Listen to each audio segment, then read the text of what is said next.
begin. 1994, and the Spirit of Tasmania unloads its cargo of precious metal, while Devonport turns on a warm welcome despite the gloomy skies. The third running of TARGA Tasmania has attracted 278 cars, 556 entrants, 66 aiming to achieve the ultimate TARGA award, the Golden Trophy. To the local exotica enthusiasts, the colour for 1994 is definitely Italian red, the works Lamborghini Diablo and Dick Johnson's Maserati Barchetta. It's an event that everybody wants to do that's got a half-decent car. We've been looking forward to it all year, and I've been so excited I haven't been able to sleep for the last week. The multi-million-dollar mobile motor show makes its way to Launceston for 3 days of build-up to TARGA Tasmania 1994.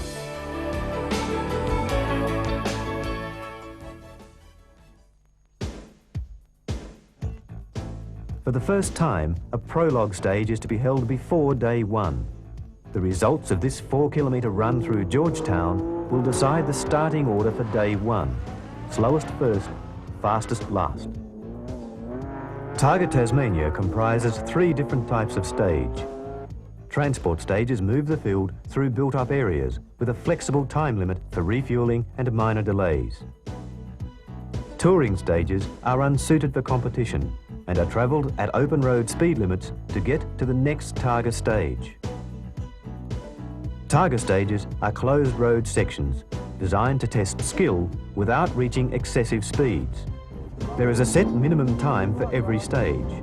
Time over the minimum accrues penalties. Time under it doesn't count and is simply known as cleaning or zeroing the stage. There is also a maximum time for every stage, for every class. Achieving this time counts towards a TARGA trophy.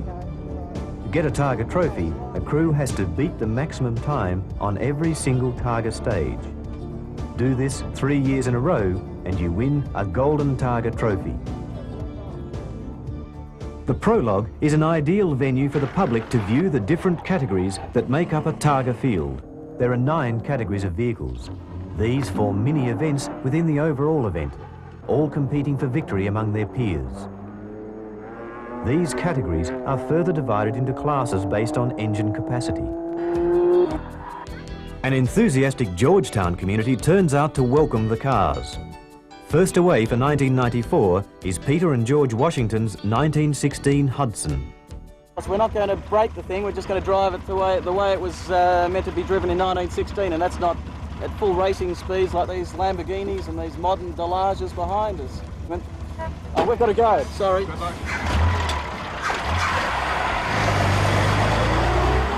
The Prologue is not a difficult stage. Its only purpose is to keep cars and crews of similar speed together. Cars leave in category order, a high-speed parade of automotive history.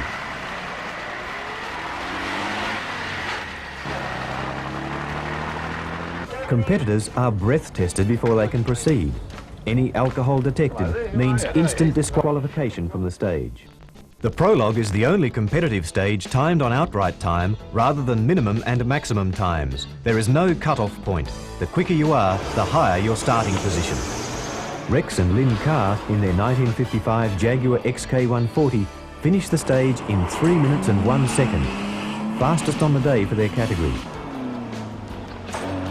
10 minutes later, the 3-minute barrier is broken by David Tootle and Jim Williams in a Lotus Super 7, 2 minutes 58 seconds.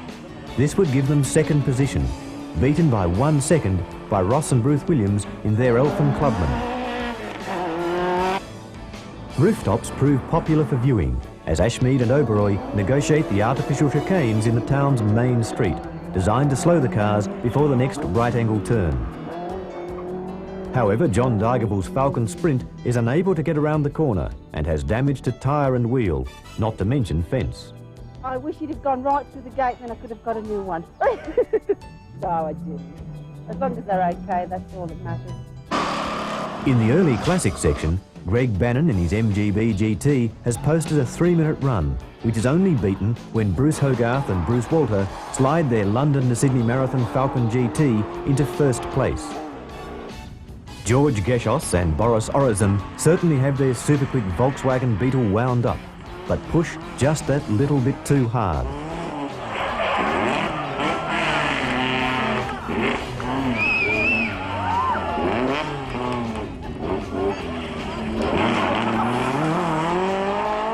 A combination of tight corners and the humps and bumps of a street layout will give the more powerful but heavier V8s a tough time. These are the crowd pleasers, the homegrown muscle cars of the 70s.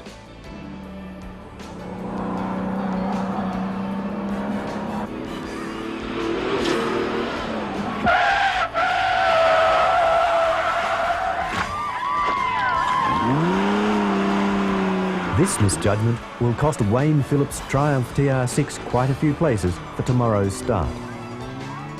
The pace is rapidly picking up as the late classics arrive on the streets.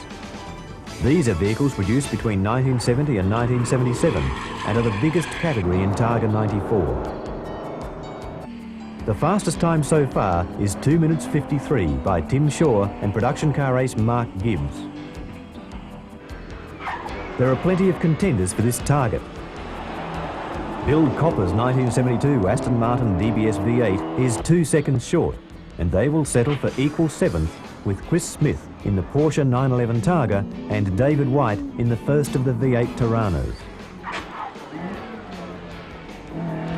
A blindingly fast run by Dominic Beninka in his Alfetta GTV knocks 5 seconds off the current best, leaving the rest of the category to fight for the minor placings. The potent little Alpha will finish the day 13th overall.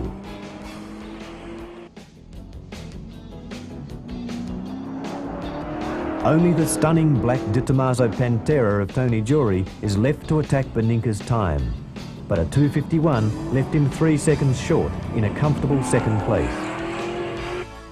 The modern classic category, generally populated by European makes like Porsche, BMW, Ferrari and Alfa Romeo, is out to take on the sheer horsepower of the early 70s with the newer technology of the 80s. The first of these to break the 3-minute barrier is the Morgan Plus 8 of Laurie Burton and Jeff Barrett with a time of 2 minutes 55.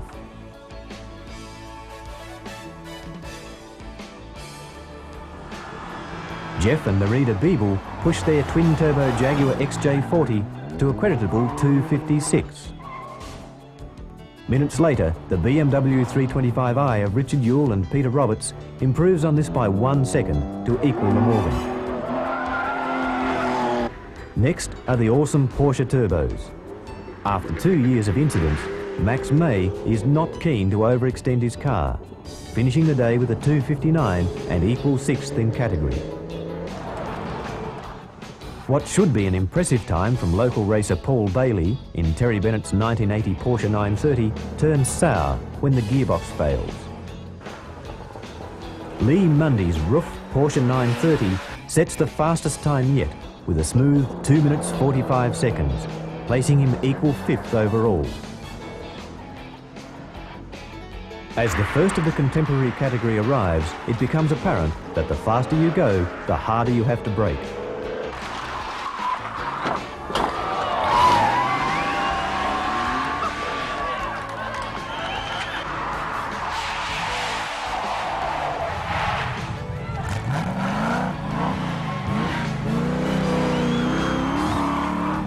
Sherrard and Berg in the 5-litre Giacottolo Alpha push on, trying to make up time.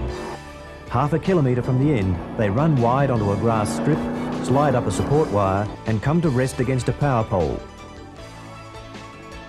Neither is hurt. With the Alpha not obstructing the course, no delays are encountered, and Mitsunori Shinjo and Yura Takayo hammer their RX-7 home in a time of 2 minutes 45 to equal quickest yet. Then a succession of RX-7s and Nissan GTRs all clock 2:46 or 2:45, with Wakahiri Kobayashi, Roy Frith and Ray Lintott unable to better the Japanese pair.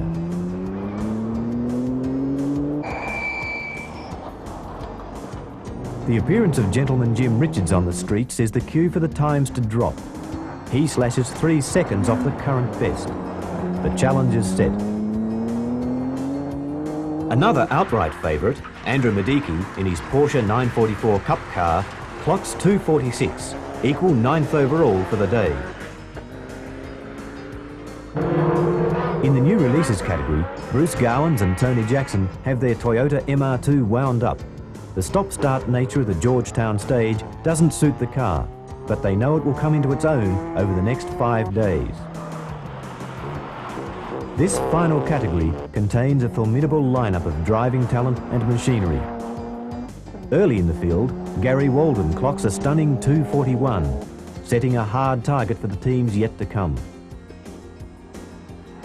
Sir Jack Brabham achieves a 2:56 to place him 37th overall. Greg Hanford comes home 2 seconds shy of his teammate Waldon, earning him 4th position overall. All eyes now turn to the Celica GT4 of Bates and Taylor.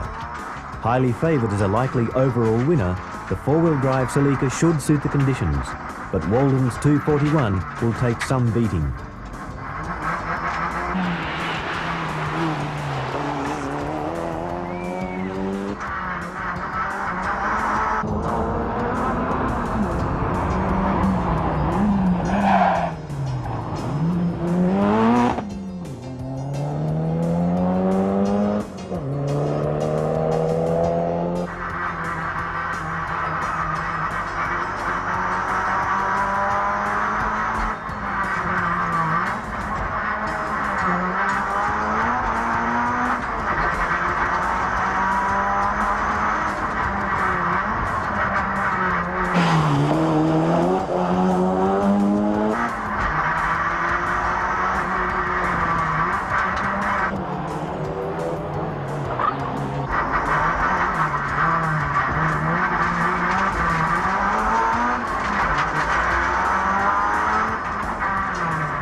Bates steers the car through in 2 minutes and 39 seconds, a full 2 seconds faster than Waldon.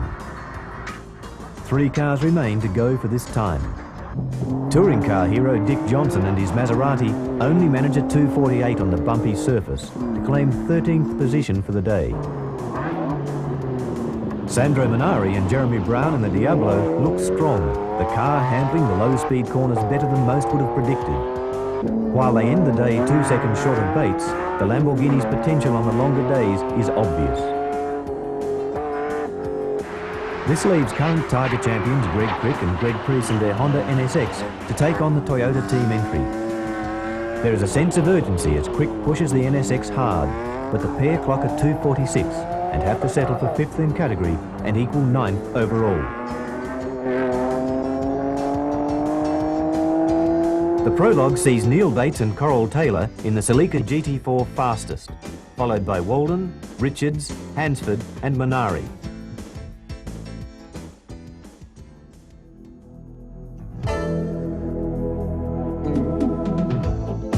Cloudy skies greet the competitors on day 1. With the Prologue deciding the running order, cars queue at the Novotel Launceston for the official start. Gentlemen, in car 101, start your engine!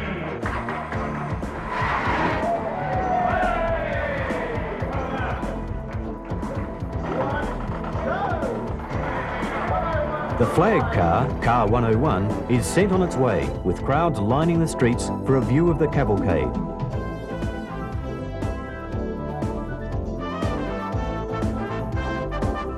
With crews leaving at 30-second intervals, it will be 2 hours before the fastest cars start.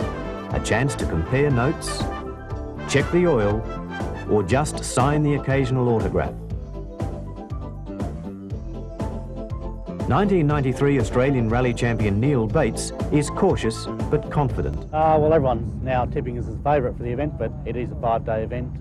Obviously, we'd like to win the event, but we'll just be going as quickly as we can and just see how we compare to the others. There's some very serious efforts out there to knock us off, I think, but we're quietly confident that at the end of 5 days that we'll be there. You know, we are down here to have a good time, first of all, and obviously we'd like to do well, but it's not going to worry us if we don't win it, but it'll worry us if we don't finish it.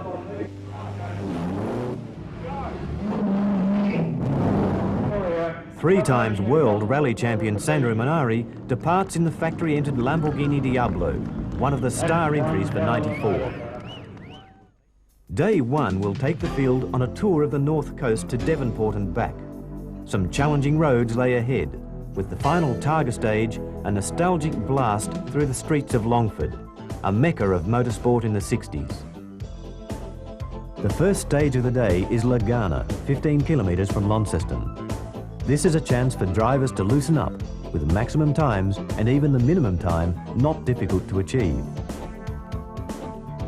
Bill Griffiths and his Lotus Elan, one of the 66 entrants aiming for his golden Targa trophy. He and navigator Jeff Smedley have no trouble completing the stage in the minimum time. The light rain early in the day has left the road slightly slippery, and Jim Riark in his 1977 Maserati Merak SS suffers the ignominy of being the first casualty for 1994. He'll repair the damage overnight and rejoin the event. Shit, the steering arm off the back of this. We've got no steering at all. For the next 2 hours, crews continue to clean sheet the stage, with Neil Bates showing his rally-winning style, dirt and all. 20 kilometres after Lagana, car 101 has stopped with valve timing trouble. The problem shouldn't be too hard to repair. I've got to make it to the finish. We'll win our class. We're the only guys in our class.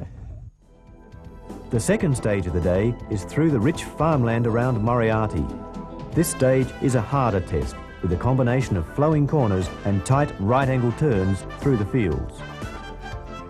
Peter Buckingham is back for his 3rd year, competing for gold and continuing his private battle against his wife Kerith in her BMW 320i. Kerith will blow a head gasket on this stage, giving the first round to Peter. John Wales and Ron Gutman start 6th in their class and are running strongly until the end of the stage, where a hump in the road right on the finish line sees the faster cars get airborne. A freak gust of wind catches the BB 512 Ferrari. Bringing down a power line, it comes to rest in a ditch. Rescue crews are quickly on the scene to cut the crew free. Both survive, but will spend a long time in hospital. The incident is a sobering reminder for competitors, and Moriarty is to be the only Targa stage downgraded to touring for the event. With half the field missing Moriarty, the next Targa stage is Latrobe, a scenic run along the Mersey River into Devonport. The stage proves much harder to clean than Lagana. Even Anthony Kanak and Kathleen Plimsoll's rare GJM Cobra replica, with its turbocharged 7-litre V8, is 21 seconds outside the minimum time.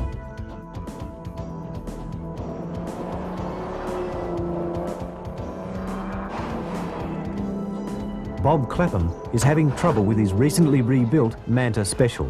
The auto electrician's got something not quite right. Both fuel pumps are cut out together. They're going again after 28 minutes, but will be plagued with problems for the rest of the event. Johnson and Dixon find the sunshine to their liking in the open-top Barchetta. They and the rest of the leading contenders have little trouble finishing in minimum time.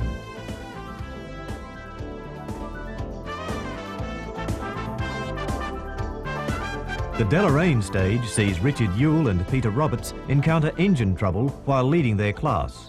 On Moriarty we realised we had a slight loss of power, and we did Deloraine and had to coast over the line, lost about 3 seconds, and we realised it was getting pretty hot and started to boil as we went over the line. So we filled it up and kept going, did Longford. And they do Longford in style, finishing fastest in class at 10 seconds outside the minimum. Longford is the surprise of the day for the fastest cars. The tight street layout is the first real test, and the crowd are out in their thousands to see the action.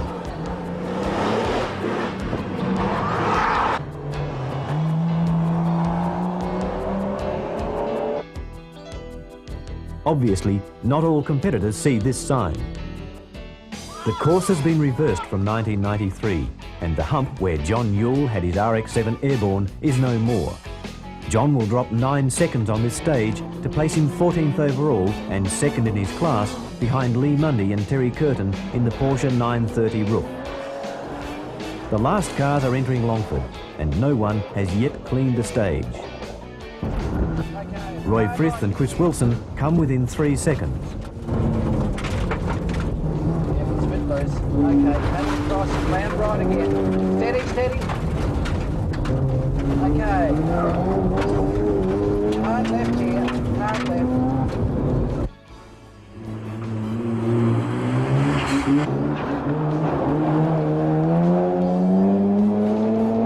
Going well, settling well, tyres are good, and we really enjoyed our run through Longford. The throaty roar of Sandro Munari's Lamborghini echoes around the township.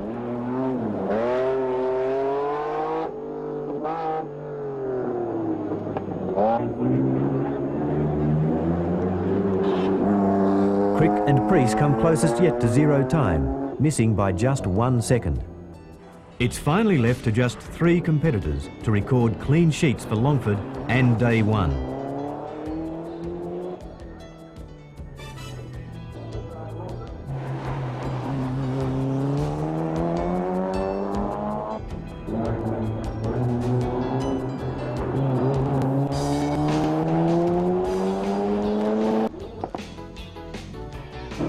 Shinjo and Takeo push a little too hard after losing time at Deloraine. One notable absentee at the end of day 1 is the Mazda RX-7 of Greg Hanford and Dale Payne. Just a simple rock through a radiator, would you believe? We're not in contact with it, but there is a service crew with it, and if we can get it going again, we'll be running again tomorrow.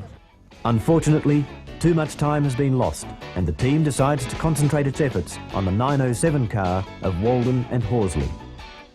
Jim Richards is another to strike trouble early in the event. We had well, we've got a problem with the turbos. They've got blown oil seals or a seal in them, which has reduced the amount of power that the car has, and it smokes a lot. So we cruised through one stage quite slowly, and when we got to Longford, we decided that we were pretty close to home, so we'd have a go, but it's very underpowered and it'll have to be repaired. Underpowered or not, Richards and Oliver complete Longford 1 second outside minimum time. An embarrassing encounter with the Diablo for Charger driver Dave Williams. He went off the road, we followed him off, and he hit reverse a lot quicker than we did, and he was out of it. It was very close to the junction, so it was not possible to turn, so we went a little bit further, and then I put my reverse gear. I didn't see the car came in the same direction as me, so we crashed the car going back. He still managed to zero the whole stage, even after he's off and backing into us and getting through, so the car's definitely a weapon, you know. I think the old Charger will live to fight another day. We had a terrific day today, yeah, we thoroughly enjoyed it. The first stage started off when we did that fairly well. Gives you a chance to sort of ease yourself into the car and get back into a rhythm. It's all very well to go out and do notes and drive around the course, but the first couple of days, or the first day in particular, is hard because you've got to get your brain up to speed a bit, you know, used to driving that fast through all the trees and things. Really, the decider for the day is at Longford, and unfortunately we dropped a second at Longford, so there's a few people in front of us. At the end of day 1, Bates, Waldon and Miedecke are equal first, with no penalties for the day. Less than 10 seconds separates the top 14 cars, setting the scene for a tense battle on day 2.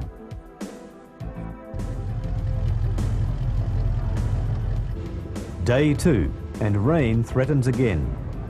The early field is bound to encounter slippery conditions.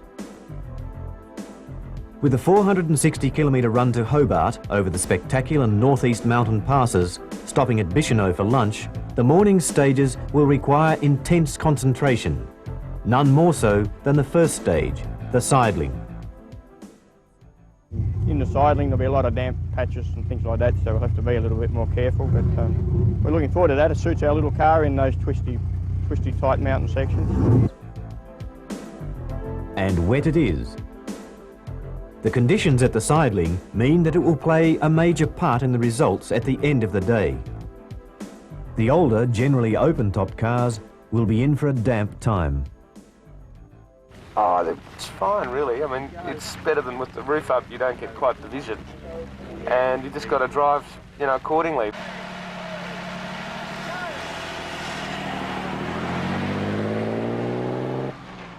The visibility is almost nil, and the early field proceed cautiously through the fog.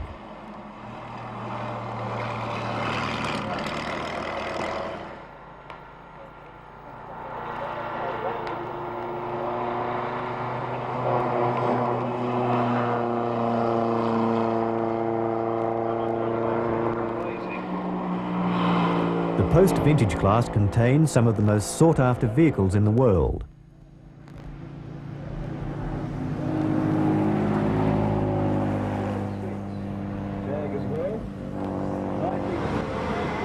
The other side of the Targa stage is clear of fog, and the post-vintage leader John Fitzpatrick and his 1936 Delage Le Mans show the winning style.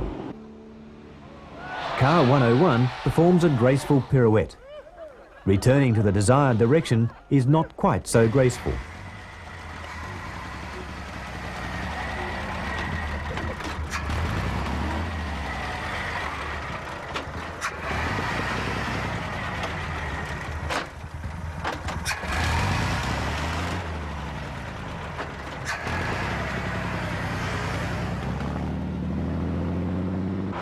They are not alone, as the greasy conditions continue to cause havoc for drivers.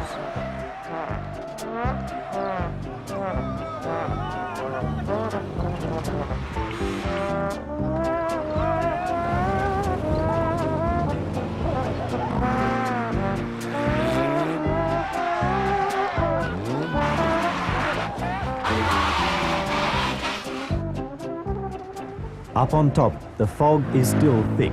Jean-Paul Palandra and Kate Cribb are forced to a crawl. They'll clock 3 minutes 28 seconds over minimum.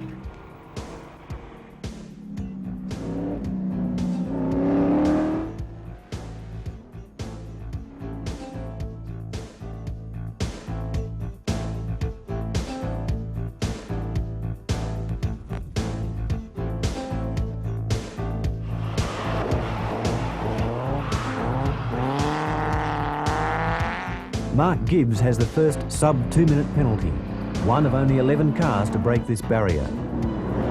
Chris and Dee Stephen are currently running fourth in their class, but will retire 2 stages later. The fast end of the field is now arriving at the start line. Johnson, as usual, has a quote for the occasion.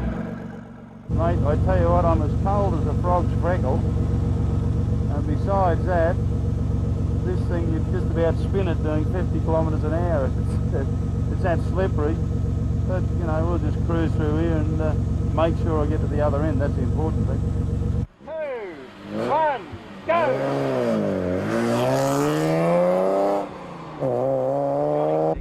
Andrew Miedecke has the quickest run yet.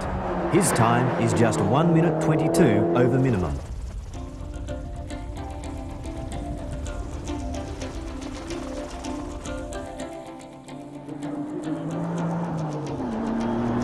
The next car through is the Johnson-Dixon Barchetta. Frith and Wilson are following 30 seconds behind. Right, sweep, long, take it easy. Slow down, slow down. Slow down, slow down. Shit, a brick. Mate, if they go off, take it easy. Well, I must have gassed her up too much through one of these little corners here, and it sort of starts wheel spinning. The old boost comes on, and the old 3,000-pound front springs don't help much in the wet, so we looped her. No damage, it just looks, it's parked wrongly. As the last of the field has passed, the Maserati is returned to the road. A quick inspection reveals no more than cosmetic damage and injured pride. The incident has cost them 20 minutes and their Targa trophy.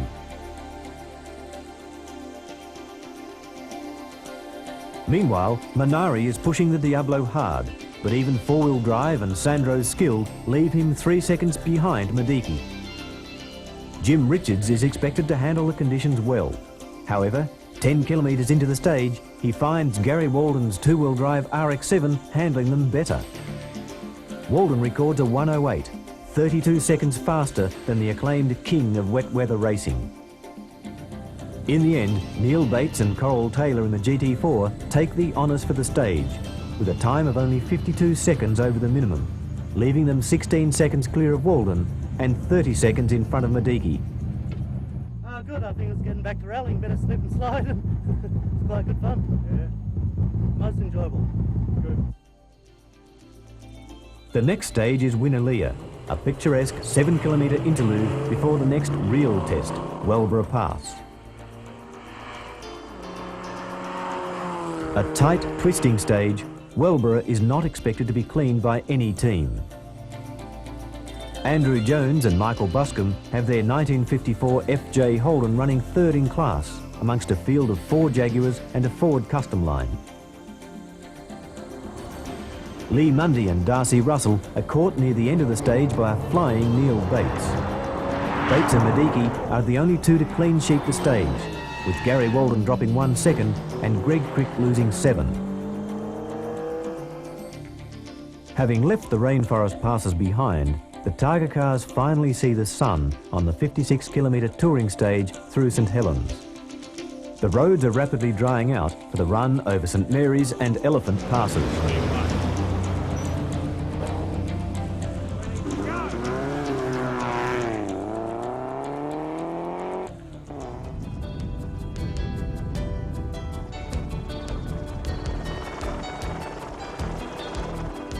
Elephant Pass is a favourite for everyone. It's impossible to clean, even in the dry, so every second counts here. The post-historic class parades the best the early 60s had to offer. Porsche, Volvo and Jaguar joined the Ford Lotus Cortinas and early Mini Cooper S's to wind the clock back 30 years. The Cortinas will hold most of the category placings over this stage. Paul Arnott third fastest, 24 seconds behind Matt Phillip. Quickest by 2 seconds is Gary Rainsford in the Lotus Super 7.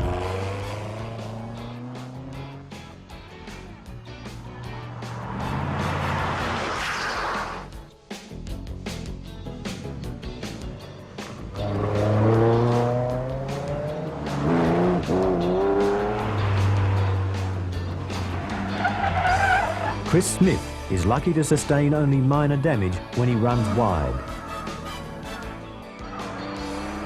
Touch, because I was trying pretty hard at that stage. There's a lot to be said for pace notes in a situation like that, but by and large it was, we got out of it all right. Shinjo and Takayo record a 30-second run to give them 6th fastest for the stage, and they'll finish the day 10th overall.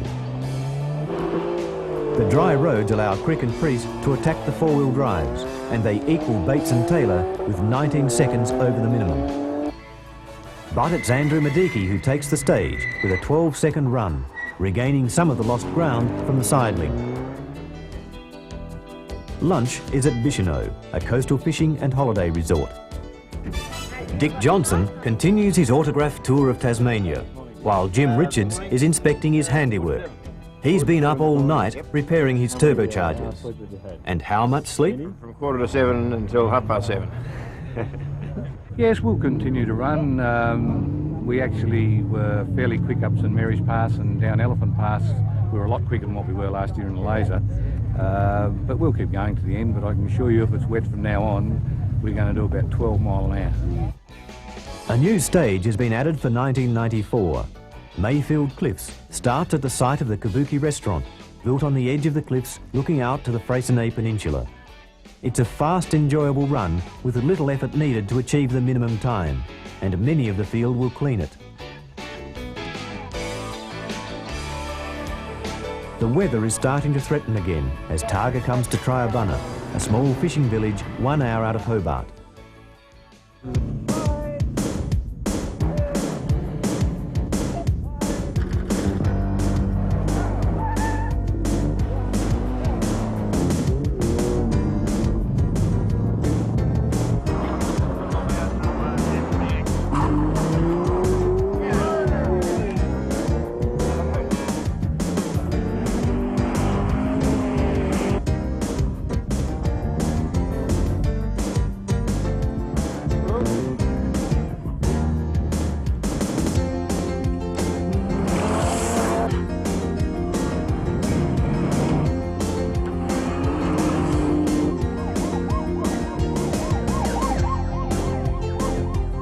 the time Triabunna is over, a heavy rainstorm has hit the next stage at Grass Tree Hill on the outskirts of Hobart.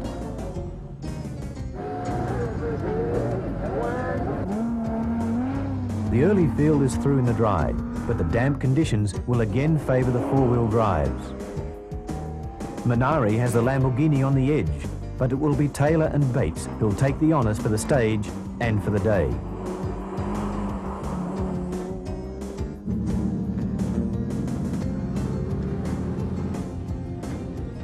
Cars arrive at Prince's Wharf in Hobart, where they're made ready for the TARGA Expo. Any running repairs must be performed here, and the wharf comes alive as the TARGA extravaganza hits town. The long East Coast run sees all teams incur penalty time. The wet conditions have suited Bates, but Miedecke, Waldon and Munari are all within striking distance if the conditions are right. Andrew Miedecke sizes up the day's results. My assessment is that if the weather's fine and it's kind to us, we can win this event. But if it's not kind to us and if it's wet and slippery, well, I think that Neil Bates has got a very, very good chance. Peter and Matt Hill have not had a good day in the 1974 Aston Martin V8. Yeah, we came down, just got a little bit sideways and just started to drift and just clipped the wall, swung around, punched it straight into the rock face. Until then, we're having a good time. Oh, I was just going to say it was his fault. We were navigating too fast. Damage to the British Classic was extensive. Parts are stripped from their brother's car in Melbourne, unbeknownst to him, and they spend 24 hours straightening, replacing or rebuilding pieces of the car. They'll arrive in Hobart at 4 p.m. the following day, ready to finish the event. Another husband and wife who are competing against each other this year are motoring writer Peter McKay in his BMW 325i and his wife Sharon in a 308 GTS Ferrari. It's a long story because if you knew Pete, he's talked me into doing motorsport some years ago. But the Ferrari actually is owned by our accountant. She knew I'd done a bit of driving, so here we are. It's Michelle's first time. We took her out and she did an advanced driving course. We both did a TARGA course just so I could get used to the car and she could get used to driving. And day two, we're still all in one piece, so it's going well. Day 3 is a tour of the Huon farming area 20 kilometres south of Hobart.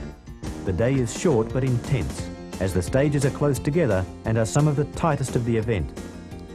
The leaders should be able to clean every stage, but any lapse of concentration will be expensive. A carnival atmosphere greets the entrance at the Elizabeth Street Mall for the official start of Day 3. Shortest day. This thing's such a beast. And I'm just tired every night, but oh, it's good fun too. Having a great time. This is what you call having fun. We don't need to be as strong as we do for the London-Sydney.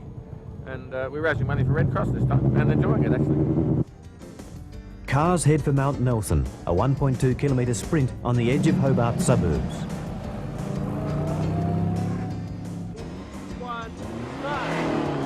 A good spectator point, it'll provide little problem for most competitors.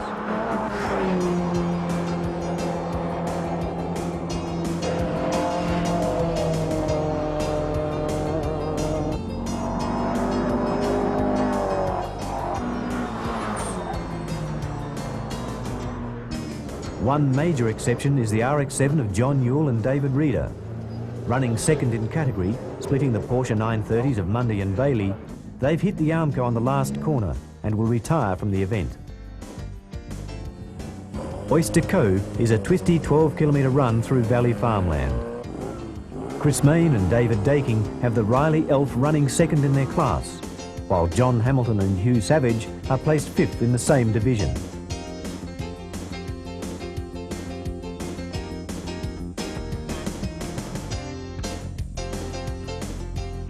Stan Tilley has returned in his 1967 E-Type Jaguar with his sights set on a golden TARGA for 94. Easy access to the TARGA stages from Hobart makes Day 3 an enthusiast's delight. Every stage sees hundreds gathered to view the spectacle. With the retirement of John Newell, the modern classics have been reshuffled.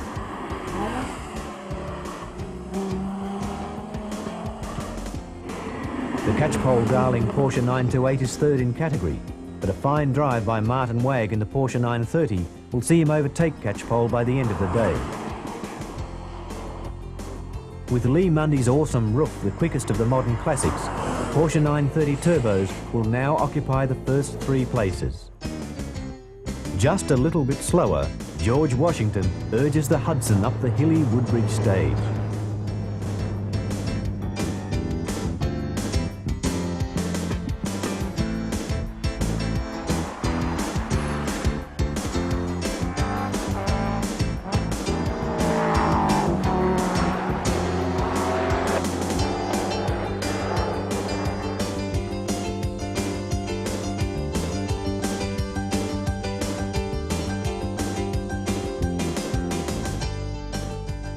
Woodbridge is the end of the day for the Porsche 944 Turbo of Kevin O'Daly and Catherine Hannon.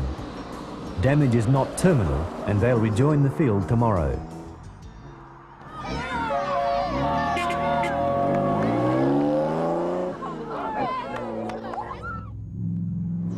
The Signet Targa is the longest of the day and is the most challenging, with a combination of tight hill climbs, long straights and an often bumpy surface.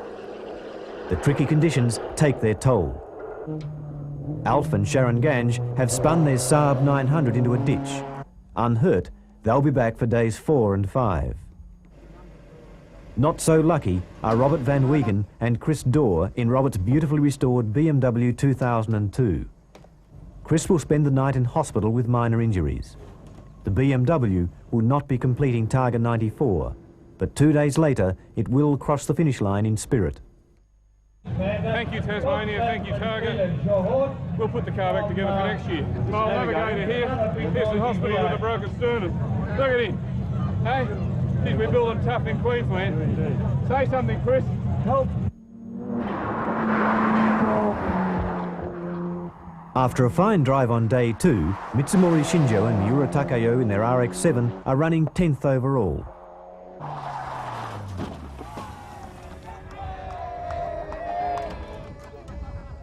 Driver Shinjo had a similar incident in 1993 and rejoined the field. Not so lucky in 1994, they're forced to retire.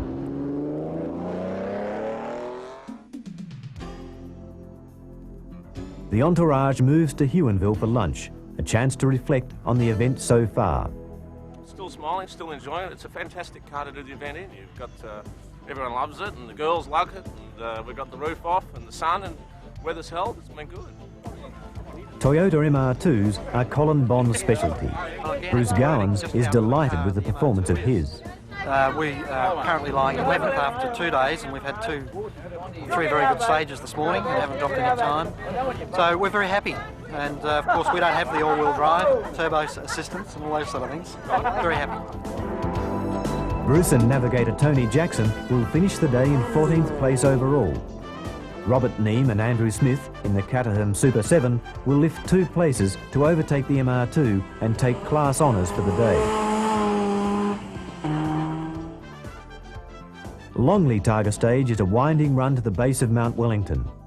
Some sections of the road never see the sun at this time of year. The crews are cautioned about slippery sections.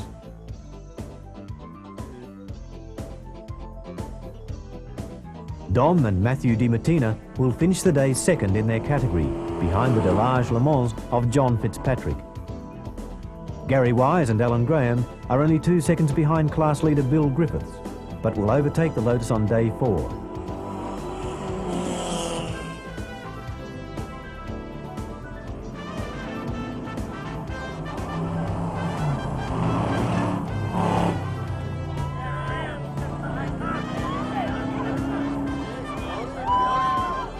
Popular stage, the Longley Targa draws an appreciative audience for Mike Hogarth's GTHO Falcon.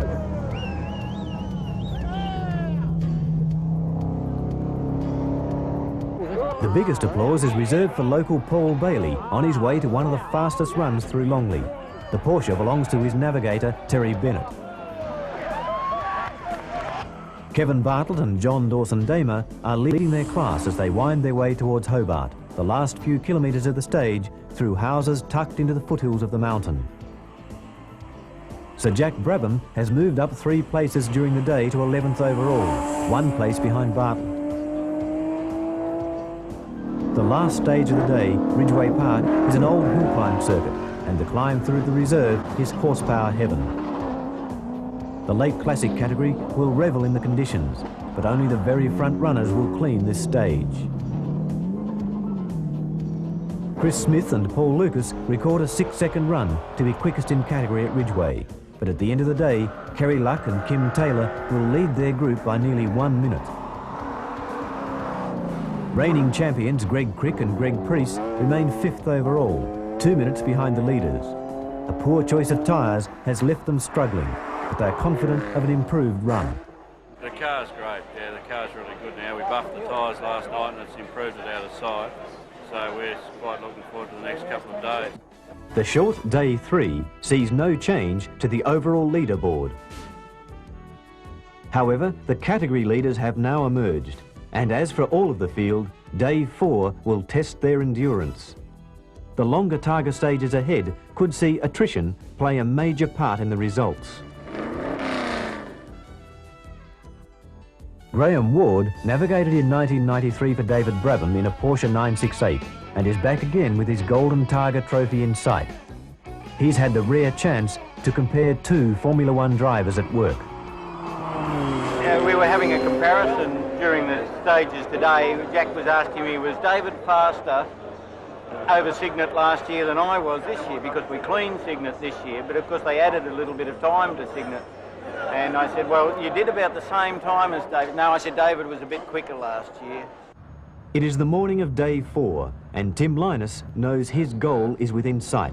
That's the most important thing. We're not here to, I'm not worried about my class, I'm not worried about outright. I want to get a gold TARGA, and if I can do that, I'll just be so happy. 3rd overall, Gary Waldon has decided to take positive steps to attack the lead. We've actually turned the wick up a little bit. We've upped the boost, so we've got more horsepower today, and I think we'll be more competitive with Neil today. Oh, I think, you know, these 2 days are the 2 toughest days of the event. They're really the ones that sort the field out. I don't think that the TARGA's ever been this close, and I think it's going to be on for young and old. Day 4 will take competitors from Hobart to Burnie on the northwest coast. The afternoon stages from Sathana to Raine are some of the best and could easily shape the outcome of the event. The day's first TARGA is a 3.5 kilometre sprint through the Queen's Domain in the centre of Hobart. The weather is perfect, and with 470 kilometres ahead of them, cars are away early.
Roy Frith and Chris Wilson are currently placed 8th overall and are treating the domain with caution. Frith was running fourth in 1993 when he misjudged a crest and crashed out of the event. As the pair passed the site of last year's incident, their joy turned sour.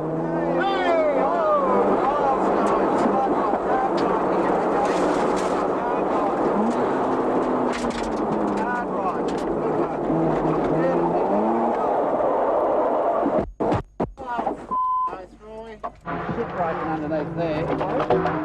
Oh, Roy, what? I don't believe.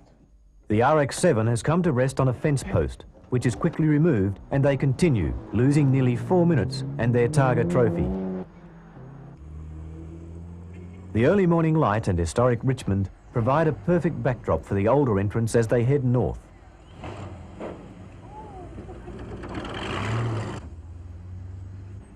Premier Ray Groom and Cabinet Minister Peter Hodgman are again having a break from parliamentary duties to experience TARGA and raise money for charity.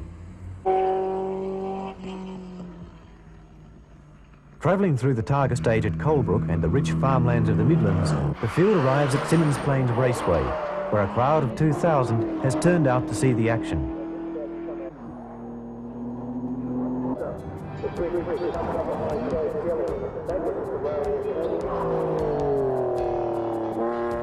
Rex and Lynn Carr are leading the historic category by 2 minutes, but encounter problems. On their first lap, the accelerator cable breaks. This is repaired, but a lap later, the fuel pump dies. Again, Rex gets the Jaguar going, but they lose 8 minutes on the stage, and despite a valiant drive in the afternoon, they'll drop to second behind Max Hooper's Austin Healey 3000. They'll have to make up 6 minutes on day 5 if they're to regain top position. Fuel stops can be rushed affairs, but they're also a chance for everyone to be a hero during TARGA.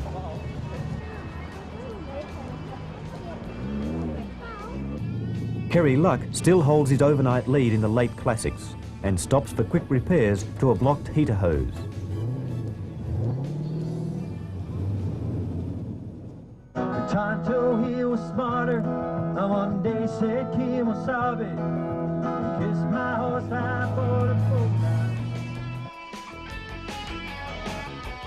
The small country township of Deloraine is host to the lunch break, and final checks are made before the mountain runs of the afternoon stages, Sathana, Guns Plains and Rihanna.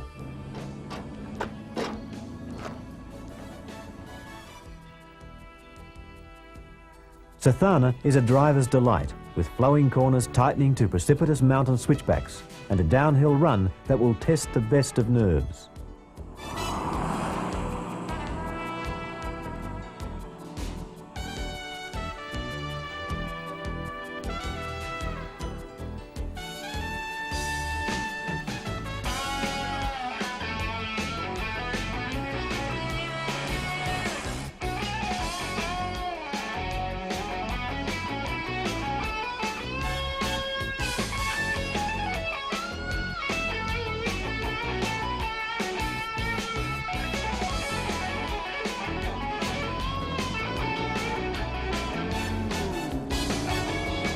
Peter and Matt Hill have the Aston Martin back on the road, running slowly at the back of the field, but dead set on finishing. Their efforts will earn them the Denny Holm Award for determination in the face of adversity. Glen Ridge's Nissan 300ZX finds the extreme braking too much, and the pads are on fire at the bottom of Mount Claude. The stage will be zeroed by only 6 cars, with the nearest contenders a full 30 seconds behind. As Frith and Wilson deal with the hard-charging Celica, a notorious hairpin has claimed the MGB GT of Greg Bannon and Igor Van Gerven. Class leaders until now, amazingly, that have the car running for day 5 and finish the event. The incident hands the day's lead for the class to Stan Tilley and Bob England, with the Hogarth Walter Falcon third after having regained enormous ground following an off in the wet at Grasstree Hill.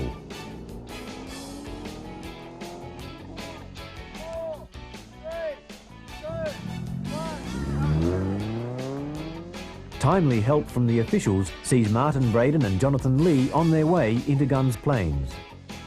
Guns, Plains and Raine will be most notable for two hidden corners that even with pace notes, many drivers overshoot.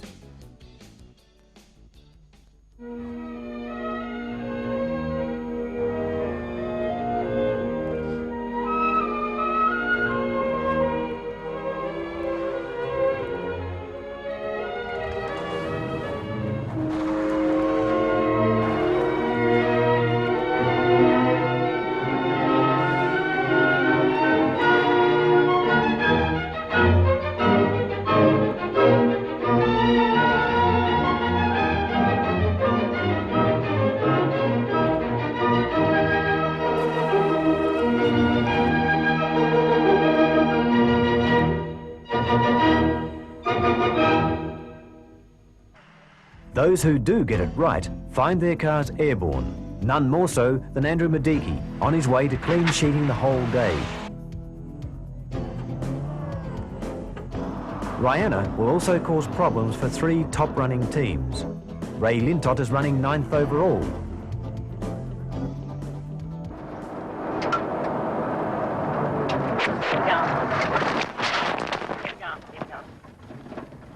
What do we do now? Chuckle, go back out through the same hole. Keep going, keep going. You get the gate open way out of there, watch the cars coming on the right and get it going. Navigator Mark Stacey is cool and calm as they steer their way back onto the course. 6 right, 100. 6 left. The array of amateur cameramen lining the course have also recorded the demise of Crick and Preece. Although they keep going after the incident, they will retire at the end of the stage. The most spectacular retirement of the day is the BMW M3 of Sir Jack Brabham and Graham Ward. They are shaken but unhurt. Do you think we should adjust the brakes now? Yeah. Sorry about that. That's the end of my golden Targa. They are taken to hospital for a checkup and released that night. Burnie turns on one of the biggest welcomes for the event as the field gathers for fine-tuning and repairs in readiness for the gruelling West Coast run.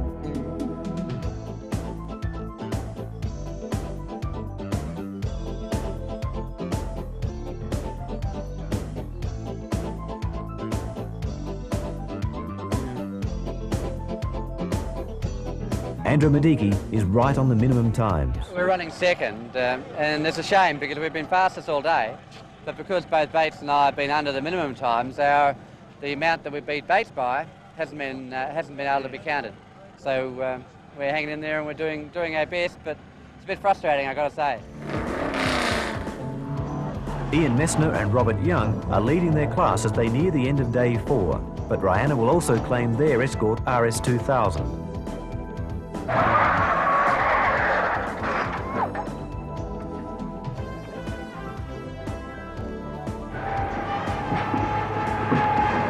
"16 hours later..." Look at there. Finish. Oh, you got to finish. You got to finish. While still got wheels, you can finish. That's my attitude. Have a good day. Thanks very much. See you. We had a fire for the wreck. There's no wreck here. Just needs ironing. At the end of day 4, Richards and Oliver move into the top 5 after the retirement of Crick and Preece. Miedecke has been unable to make ground on the Celica, while Waldon and Munari have both dropped time on the day. The category leaderboard sees some changes. In post-historic, Fitzgerald and Potter have dropped to last after a 1-hour penalty on Raine.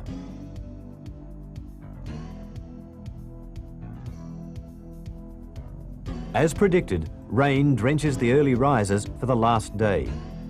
Day 5 takes the field on the harrowing run down Tasmania's west coast. Weather is a major factor on day 5, and the first stages are traditionally wet. Hellier Gorge and Mount Arrowsmith Targas are critical to the outcome of the event. Terrific, and it's raining, so it's perfect for us. It's a hell day. We're in the hell team and we're heading for Hellier Gorge. See ya. We've had a good run so far. We had a puncher yesterday that's cost us our target plate, but we'll be back next year. We've had a great run, and hopefully today we'll get back unscathed. Certainly looking forward to it though, having heard so much about it, and keep the fingers crossed, we'll be right. Having a wonderful time just touring around looking at the Tasmanian scenery. It's quite a pleasant drive. We turn the air conditioning on and the stereo on and just sit back and just drive quietly through the countryside. It's wonderful. Yeah, we're somewhere between 17th and 20th at the minute, so yeah, we're as happy as hell. Today we're going to consolidate. Good day yesterday, now all we need is one more day. One more day. I think the plan is to go and run as fast as we can and try and catch the front two, but I think, you know, I'm behind about 20 odd seconds on the Porsche and about 50 on Neil and the Toyota, so I think realistically it's going to be hard, but you know, you never know. I think we're just going to go and do what we've been doing the other 4 days and hope that that's enough. If it's good enough, well and good. If it's not much we can do about it. Hellyer Gorge is officially graded as wet. In addition, one of the older cars has dropped oil, making the stage quite treacherous.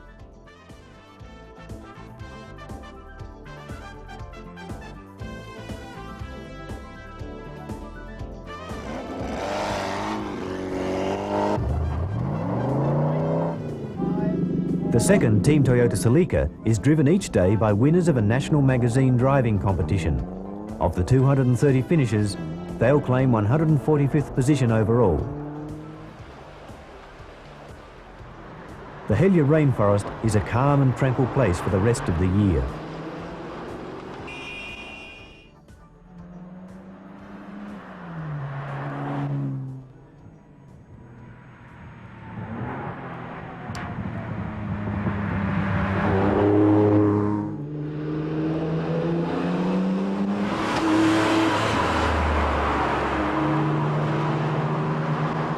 David King-Jones and Martin Hutchison's Fraser Clubman gets an uncomfortably close look at the scenery.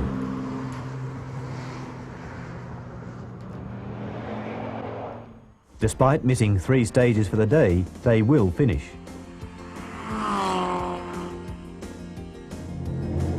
The field is now picking up pace. The top contenders will need good times at Hellyer as the later stages are drying out. The conditions are far from Miedecke's ideal. He records a 1:31, the quickest until Munari takes 4 seconds off it.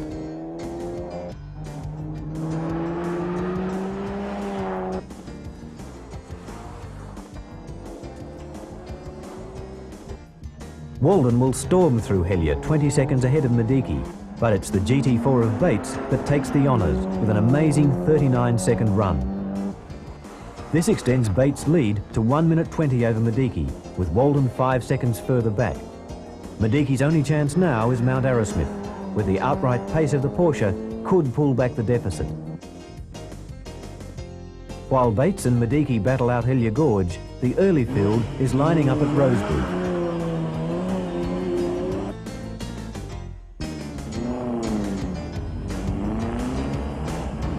The roads will dry out over the next 2 hours, but the first cars through encounter oil on an already slippery corner. Tom Morrison's Volvo will continue to the finish. Not so lucky are Robin Bauman and Neville Hayden, followed soon after by Paul Arnott and Michael Adcock. Bauman had the Porsche 4th in the historic category, while the Cortina was running 3rd in post-historic. Arnott hopes to continue. We'll give it our best shot. Yeah, I mean, we're up for a gold target though, so that's gone now. But we'll see what we can do. The damage is beyond immediate repair, and both teams will retire from the event. The conditions cause a few more missed heartbeats before the road drives out for the faster end of the field.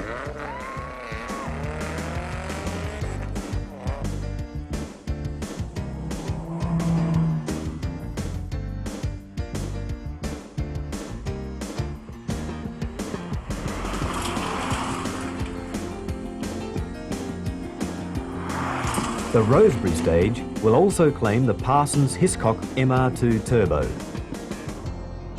We came around this corner a little on the outside and found a fairly large puddle of oil, and it just put us into the dirt, and that was the end of that. I think we were doing pretty well, we think. It was our first enter in Targa, and you know, these things happen. At least we're both okay. The tranquility of Strawn's peaceful harbour is soon to be shattered. The next Targa stage starts on the outskirts of this West Coast fishing and tourism centre, and the road to Queenstown is very demanding.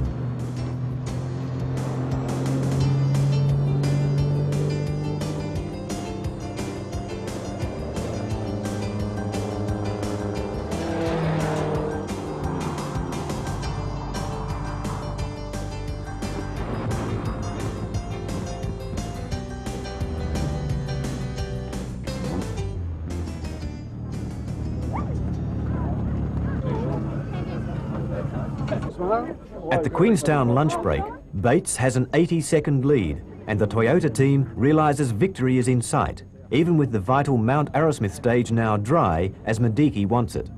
We're in cruise mode, but now every single little rattle or clunk or anything in the car feels major, so we're probably in panic mode as well as cruise mode, but the car seems to be going exceptionally well, so we don't foresee any problems at all. Queenstown's 99 Vens provide plenty of excitement.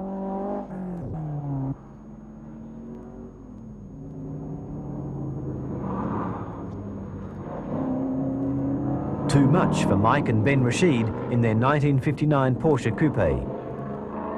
The car, perched above a 100-metre drop, has worse to come at the hands of Manfred Henkel. Bradshaw Bridge and the start of the Mount Arrowsmith Targa, a combination of high-speed straights and tight mountainous passes. The longest and fastest of the event, this stage will stretch the crew's endurance.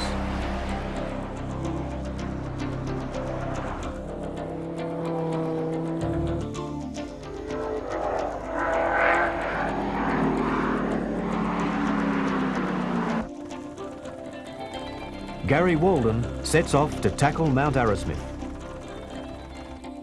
And as the Mazda screams through the stage, the other two top contenders are not far behind.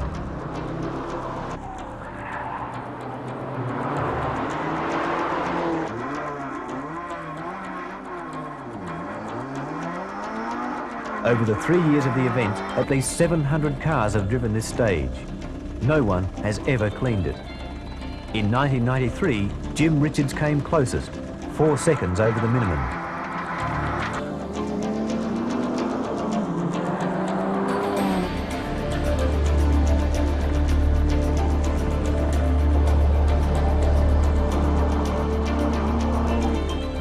Until now, there have been anything up to 50 cars on this very long stage at a time. Now the numbers are thinning out, but the quality tells.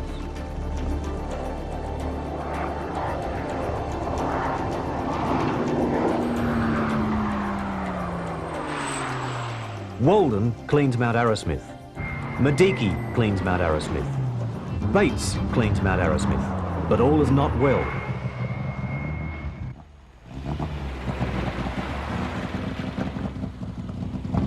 It just got hot halfway through the long stage, so we just had to keep on going, and it was still going fine, but obviously got quite hot. Now we're just trying to put some water into it. Try a bit more and then just put the cap on. Time will go.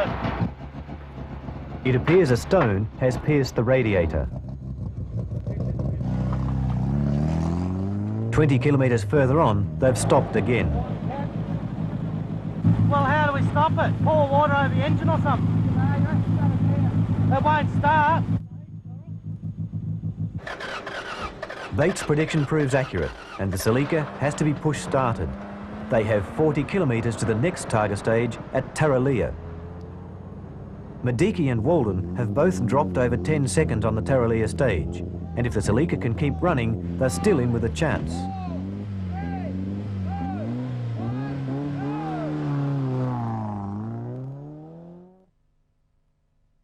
It is not to be. 5 kilometres after the end of the stage, the Celica comes to a halt. After leading the event for 4.5 days, they will go no further. Crews have only the Ellendale Targa now to complete. After 2,000 kilometres and 5 days, the last 10 kilometres through the Derwent Valley provides an exhilarating finale to the ultimate tourist trophy.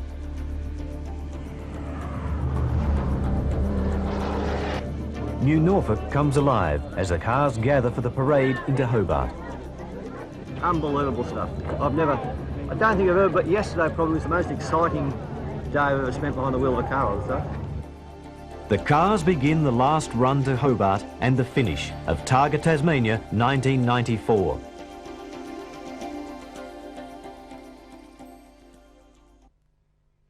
Thousands turn out at the Sheraton Hobart to greet the Targa field as one by one they receive their accolades for a job well done. 233 of the original 278 starters have made it to the finish line. All have their own story, their own adventure. all have persevered and are rewarded for their determination. The most stirring welcome is reserved for 2 teams who cross the line minus their cars.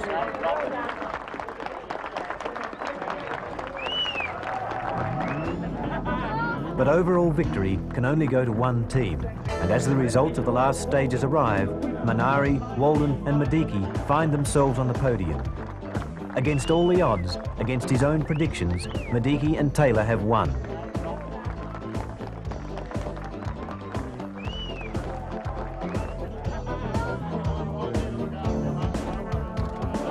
To the victor go the spoils, and these are the sweetest spoils of all.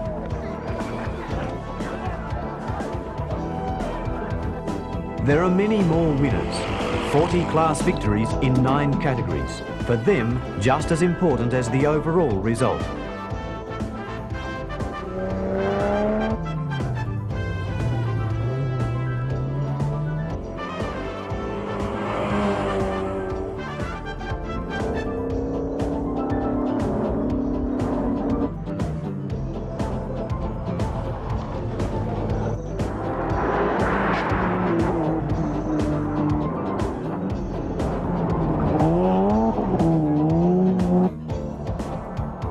Overall winners on handicap are Ian Begley and Warwick Henderson in the Porsche 356 Speedster. Despite problems, they've run a consistent event to take the title from Max Hooper and Robert Congdon, with Lee Mundy and Terry Curtin third. For spectators, Targa 94 is over, but for competitors, there is one last moment to treasure. The awards dinner is the finale to the week's events. For the first time, golden Targa trophies are presented, 31 in total, in recognition of 3 years of effort and consistency. And there are only 31 people on Earth who know what it feels like. How was it? All I can say, mate, is gold, gold, gold. I've wanted to say that all my life. Fantastic.